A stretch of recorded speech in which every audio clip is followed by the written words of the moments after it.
Bonjour, chers compatriotes, bonjour, chers frères et sœurs de l'armée. Je voudrais que vous preniez quelques minutes pour écouter l'adresse de Moscanto à votre endroit dans cette vidéo. Vous allez comprendre son patriotisme. Vous allez comprendre combien il aime le Cameroun et le peuple camerounais. La situation de notre pays inquiète, d'autant qu'elle est qu'en fait tout pour torpiller le système électoral. Elle est qu'en refuse de rendre publique la liste des inscrits. Les CAM refusent de mettre la transparence dans le système électoral. Nous ne savons pas qui sont ceux qui font partie du fichier électoral.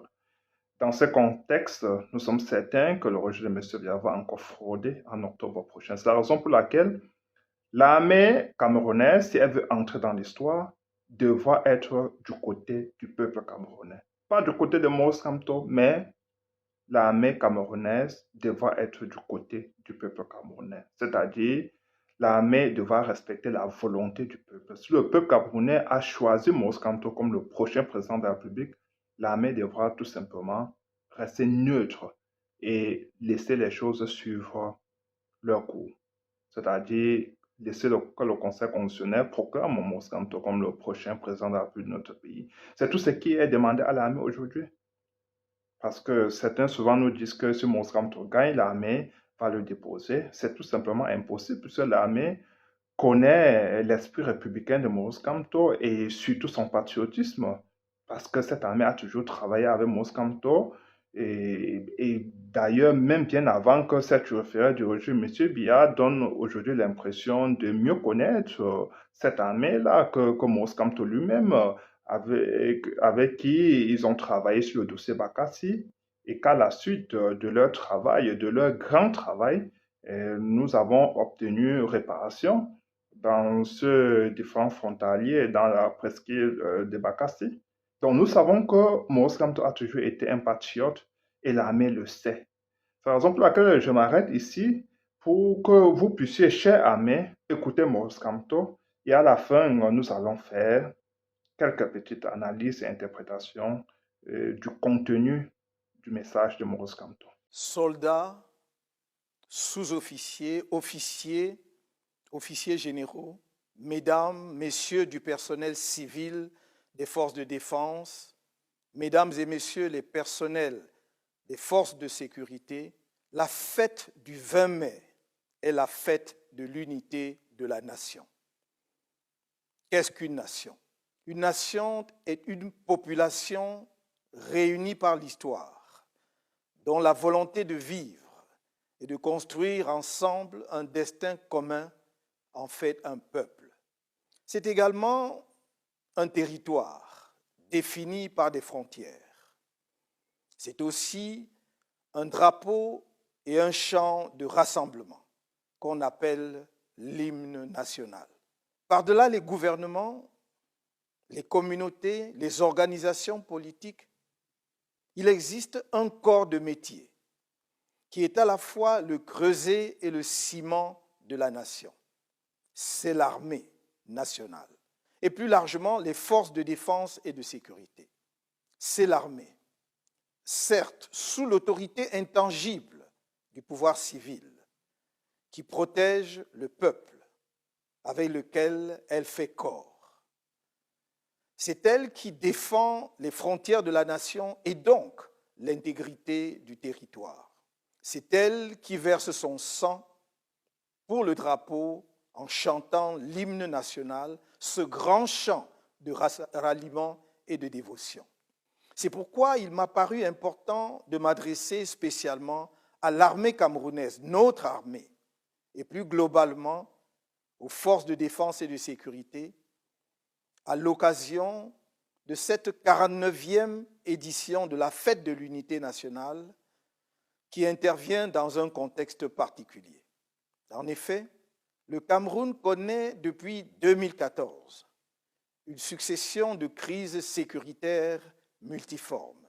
Les incursions répétées de la secte Boko Haram dans la région de l'extrême nord, les multiples attaques aux frontières avec la République centrafricaine et depuis 4 ans maintenant, la guerre civile fratricide qui ravage les régions du nord-ouest et du sud-ouest. Cette insécurité devenue chronique qui a rendu inaudible la propagande officielle sur la paix met en péril les fondements de notre jeune nation. Dans ce contexte d'instabilité sécuritaire grave, l'armée et plus généralement les forces de défense et de sécurité ont un rôle vital à jouer afin d'éviter l'érosion de la cohésion nationale. Aussi, à l'occasion de cette fête nationale du 20 mai 2021, si particulière, les militaires et les autres membres de forces de défense et de sécurité qui mettent en péril leur vie pour défendre notre bel héritage commun méritent-ils, plus que par le passé, toute l'attention de la nation. En raison des dysfonctionnements historiques entretenus et du dévoiement organisé de l'institution militaire et des services de sécurité dans notre pays depuis son accession à l'indépendance, certains militaires et membres des services de sécurité pensent être au service d'un régime. Ce détournement politique organisé de l'institution militaire et des services de sécurité de leur objet essentiel a fini par installer l'idée fausse selon laquelle les membres des forces de défense et de sécurité doivent loyauté et fidélité à une personne, plutôt qu'à la Constitution, aux institutions de la République et à la nation dont ils sont l'émanation. Dans mon programme électoral, lors de la campagne présidentielle d'octobre 2018, j'avais esquissé quelques grands axes pour la réforme, la modernisation et la professionnalisation de notre armée. Ces axes reposent sur la définition d'une politique de défense et de sécurité nationale modulable en fonction des défis nationaux et internationaux, ainsi que des enjeux géopolitiques et géostratégiques du pays.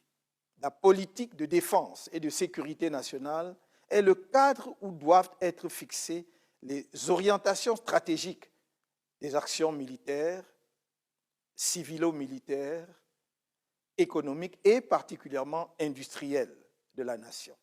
En vérité, depuis la création de notre armée en novembre 1959, suivie de l'indépendance du Cameroun oriental, le 1er janvier 1960, et de la réunification avec le Cameroun occidental, le 1er octobre 1961, ce cadre n'a jamais été clairement défini. Les difficultés structurelles qui touchent les points vitaux de la nation ne sont que les conséquences directes de ce déficit organisé de débat citoyen et démocratique fondamental. C'est dans ce contexte que, malgré les évolutions, tant au niveau national qu'international, le gouvernement s'accommode encore de la loi de 1967, pourtant caduque, portant Organisation générale de la défense. Les 21 décrets relatifs à la modernisation et à la professionnalisation de l'armée, pris par le président de la République, chef des armées en 2001, qui constituent une curiosité juridique, n'y changent rien. Notre politique de défense et de sécurité doit s'inscrire à l'intérieur dans une double logique. D'une part, celle du dépassement des clivages et des replis identitaires sous toutes leurs formes. D'autre part, celle de l'enracinement durable de la paix et de la culture démocratique dans la nation tout entière. Ce doit être l'objectif majeur de construction nationale. Une politique de défense et de sécurité qui ne place pas l'homme au cœur de ses préoccupations a peu de chances d'atteindre les objectifs stratégiques et opérationnels qu'elle poursuit. C'est pourquoi la condition militaire doit être l'objet de toutes les attentions. Dans cette perspective, l'adoption d'une loi sur les pupilles de la nation est, comme je l'ai dit à plusieurs reprises, un impératif et une urgence. Car est-il normal que les enfants orphelins mineurs, des hommes et des femmes morts pour notre nation, continuent d'être abandonnés à leur triste sort? Il est urgent que l'État prenne en charge la scolarité et les frais de santé des enfants mineurs dont les parents ont perdu la vie sous le drapeau. Dans le même ordre d'idées, il est insoutenable de voir des blessés de guerre abandonnés dans les hôpitaux ou réclamer leurs maigres primes, parfois même devant les caméras en présence de leurs ministres. Il y a eu ça et là des erreurs et même des fautes graves sur les règles d'engagement des forces opérationnelles. Nous devons les corriger, les prévenir et infliger les justes sanctions quand elles s'imposent. Mais pour avoir eu l'honneur et le privilège de travailler avec certaines de ces composantes sur des dossiers vitaux pour notre pays, je sais et ai toujours dit que l'armée camerounaise est l'une des mieux formées et des plus professionnelles de notre continent. J'en éprouve une fierté particulière. Dans le Cameroun de demain, nous placerons la justice, l'état de droit, la bonne gouvernance, le respect de la dignité humaine, l'honneur de nos soldats et la démocratie au cœur de notre action politique. Ce Cameroun-là, nous le construisons dès à présent sur les souffrances de tous les prisonniers politiques, ceux de mon parti comme ceux d'autres partis, des journalistes, des leaders d'opinion et de la société civile arrêtés illégalement et emprisonnés arbitrairement depuis des mois.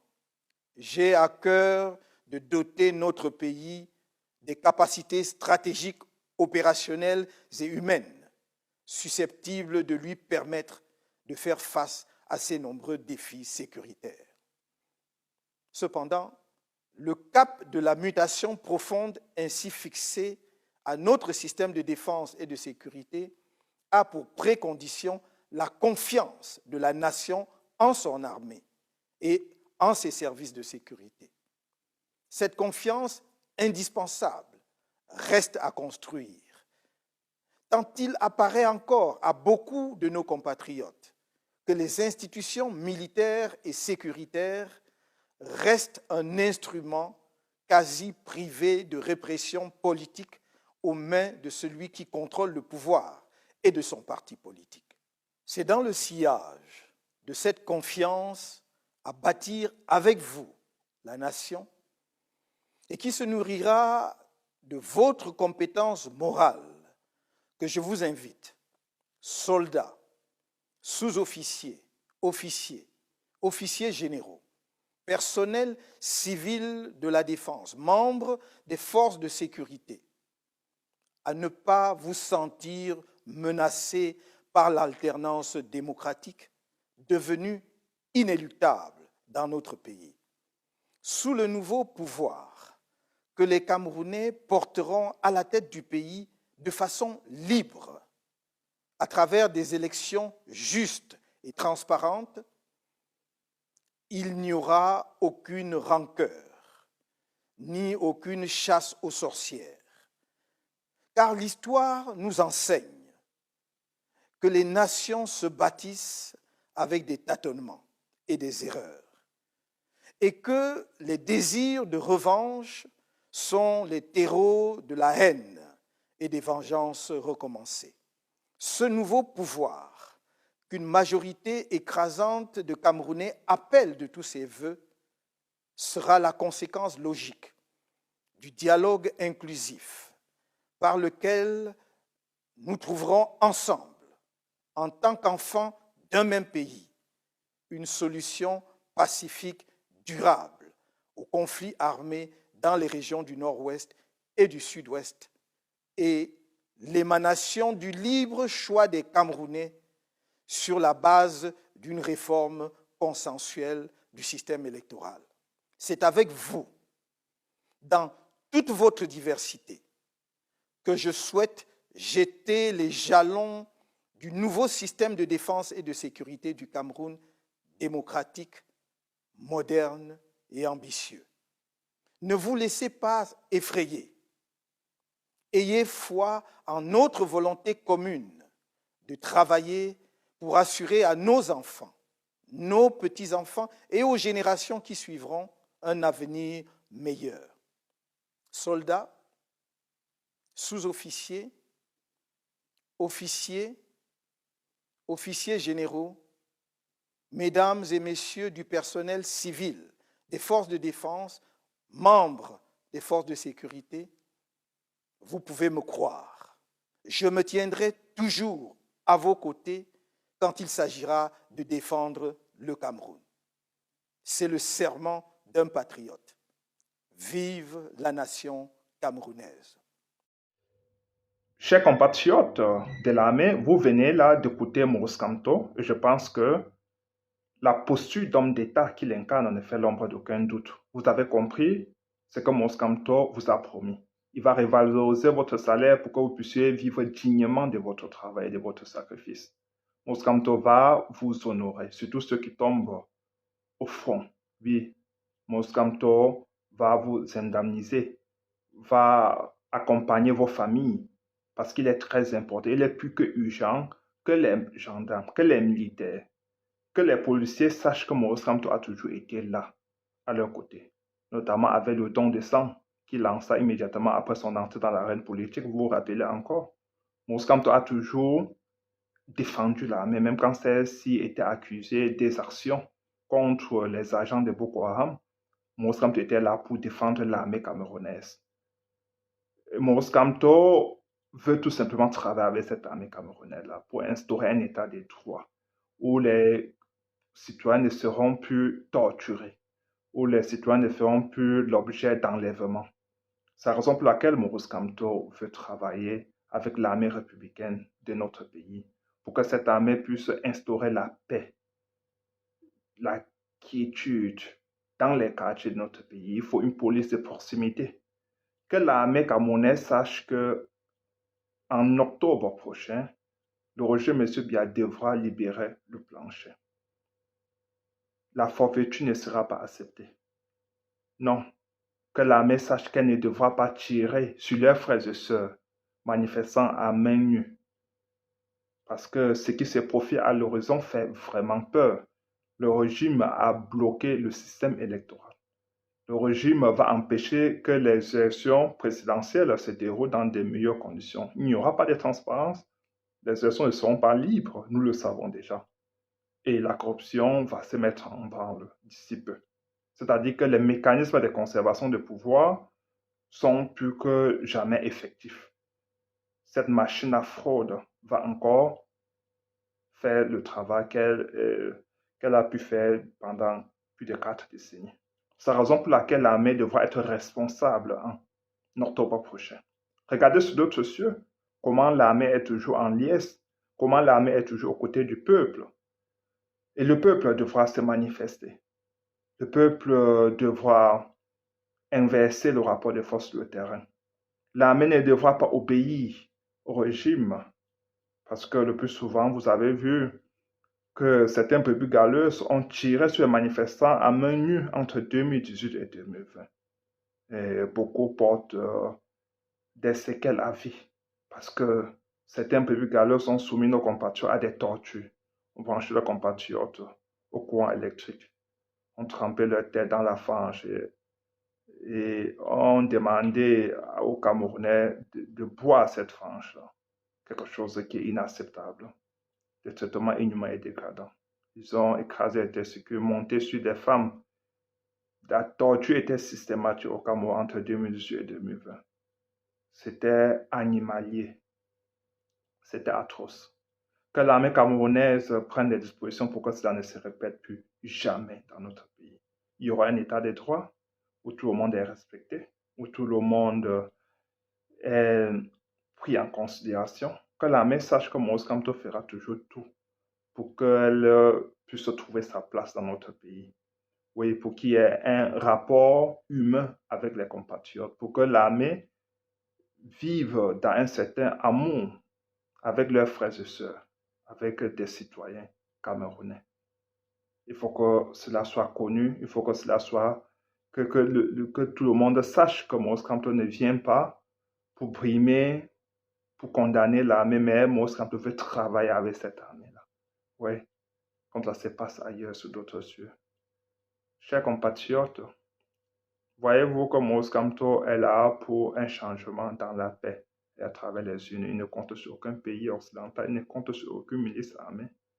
Rappelez-vous que quand la victoire de Moïse Kamto fut volée, quand il fut spolié de sa victoire en 2018, un groupe armé fit irruption dans son parti pour lui demander de donner son approbation pour qu'il puisse perpétrer un coup d'État au régime de M. Biya. Peut-être que c'était monté de toutes pièces, mais Moïse Kamto n'avait pas cédé parce qu'il ne veut pas arriver au pouvoir à tout prix, à tous les prix. Il ne veut pas l'effusion des sangs dans notre pays. Non, il ne veut pas de cela. Vous le savez, cher ami, vous le savez, vous avez travaillé avec Moïse Kamto dans plusieurs dossiers. Vous savez que c'est un homme d'État, un homme juste. C'est un patriote.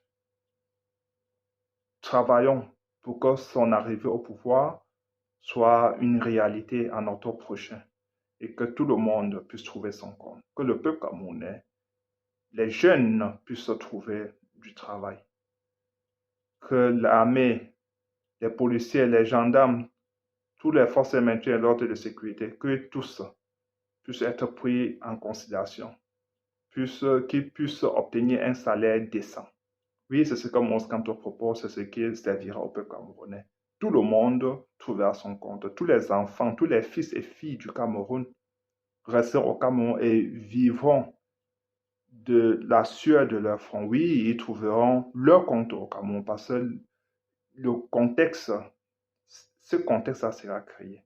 Oui, un contexte privé de corruption, de népotisme, privé de violence. Ça, c'est un contexte d'amour, de fraternité républicaine, d'esprit républicain. Oui, ça sera cela qui devra animer nos actions à l'avenir, chers compatriotes. Je vous prie de partager massivement cette vidéo et surtout abonnez-vous.